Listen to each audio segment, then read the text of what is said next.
दोस्तों, एक बड़ी बड़ी इंटरेस्टिंग चीज़ है, जब कोई मुझे इंश्योरेंस नहीं चाहिए या मेरे पास पैसा नहीं है तभी आप ये एग्जाम्पल दे सकते हैं। बहुत ही इंटरेस्टिंग है।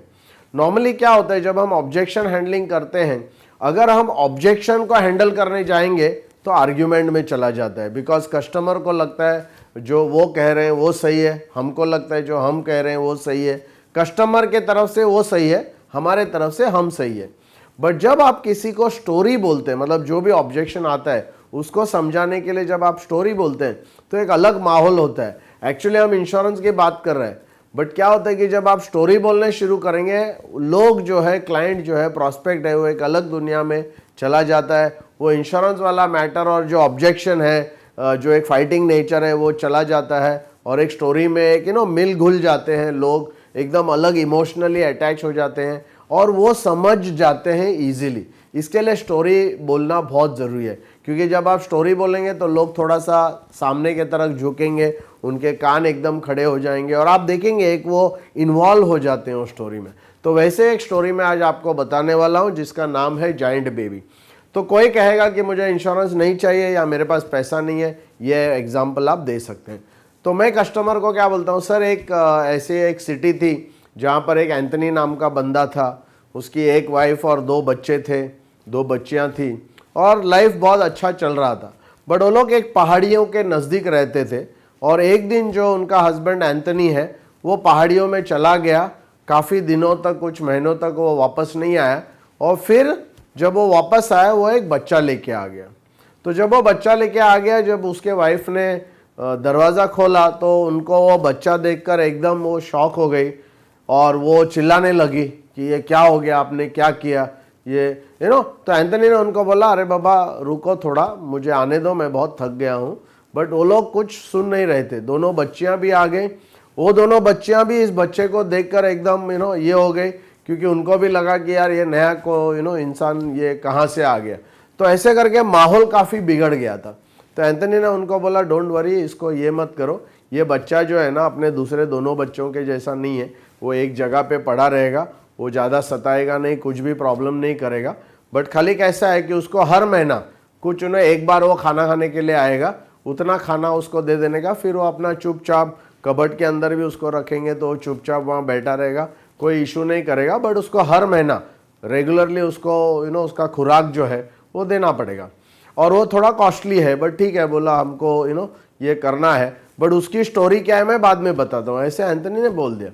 तो एंथनी ने बोल के फिर धीरे धीरे क्या हुआ कि जैसे जैसे मतलब महीने चले गए, हर महीने में एक बार जब वो बाहर जो आता था, उसका टाइम होता था खाना खाने का, खुराक का, तो सब लफड़ा होता था घर में।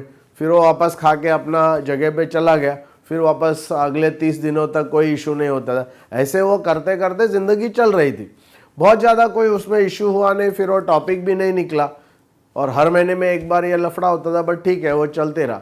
कुछ सालों बाद एक दिन सडनली एंथनी का एक्सीडेंट हो गया और एक्सीडेंट होने के बाद उनका डेथ हो गया। तो डेथ होने के बाद फिर ये लोग बहुत मतलब डिप्रेशन में थे कि अभी कैसे फैमिली चलाएंगे, क्या होगा। सडनली अगले दिन बैंक वाला आ गया और बोला कि एंथनी ने इसके ऊपर बड़ा लोन लिया था, तो वो लोन अभी आपको पेड करना पड़ेगा या तो किस्त भरना पड़ेगा। तो उनके वाइफ के पास तो कोई ऐसा अरेंजमेंट नहीं था। बहुत सारे फैमिली मेम्बर्स आ गए, सब रोने लगे, बट वो बोले वो मतलब कुछ वो कर नहीं सके। तो इसके लिए फिर क्या हुआ कि वो अभी ये सोच रही थी कि मैं अभी ये बैंक का जो किस्त है वो कैसा भरूंगा। सडनली उनको क्या हुआ कि ये बच्चे का याद है। तो बच्चे का याद आया, उन्होंने कबर्ड खोल के देखा तो बच्चा, बोला अभी ये वापस रोने लगेगा, इसको मैं कहाँ से संभालूं, मेरे दूसरे 2 बच्चों को ही संभालने के लिए मेरे पास अभी कंडीशन बहुत ख़राब है।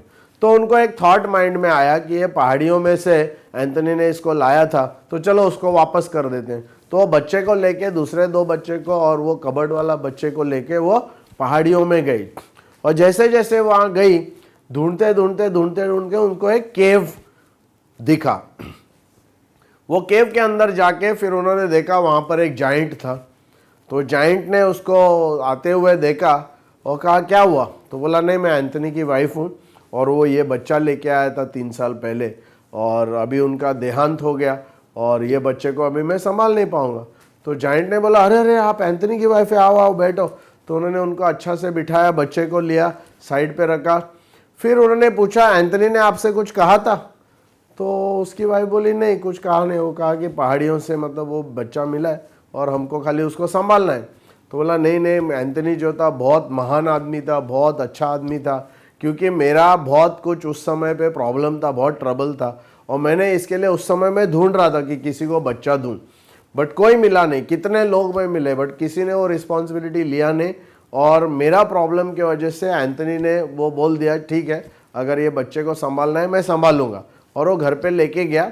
और मैंने उस समय उसको एक प्रॉमिस किया था कि एंथनी, अगर आपके ज़िंदगी में जब तक सब कुछ ठीक चलेगा तब तक कोई इशू नहीं है, बट आपने ये बच्चा मेरे से लिया, मेरी रिस्पॉन्सिबिलिटी को आपने संभाला, तो मैं आपको एक वरदान देता हूँ कि कभी भी इनकेस कुछ आपके लाइफ में हो जाता है, अकस्मात कुछ हो जाता है, तो आपके पूरा फैमिली का जिम्मेदारी मैं लूँगा, और एक गोल्ड कॉइन का बैग मैं आपके फैमिली को दूंगा।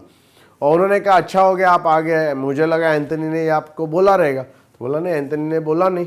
तो जाइंट अंदर जाके एक बड़ा बैग, गोल्ड कॉइन से भरा हुआ बैग लाके एंथनी के जो विधवा थी उसको दे दिया, और बोला आप ये लेके जाओ, अभी इससे आपका लाइफ जो है वो बहुत अच्छा रहेगा, और आपको एंथनी को थैंक यू बोलना चाहिए कि उसने ये बच्चे को गोद लिया। और मैं कस्टमर को ये स्टोरी सुनाने के बाद कहता हूँ, मैं प्रपोजल फॉर्म लेता हूँ, पेन लेता हूँ, और कस्टमर को बोलता हूँ, सर आज भी एक जाइंट आपके पास आया है एक बच्चे को गोद लेने के लिए, उसको 2 लाख रुपया पर ईयर आपको एक बार देना है, खुराक देना है, बट अगर कुछ अकस्मात हो जाता है तो आपके फैमिली का ख्याल कौन रखेगा? तो यहाँ आप प्लीज़ सही करिए। ऐसे करके आप वो क्लोजिंग कर सकते हैं।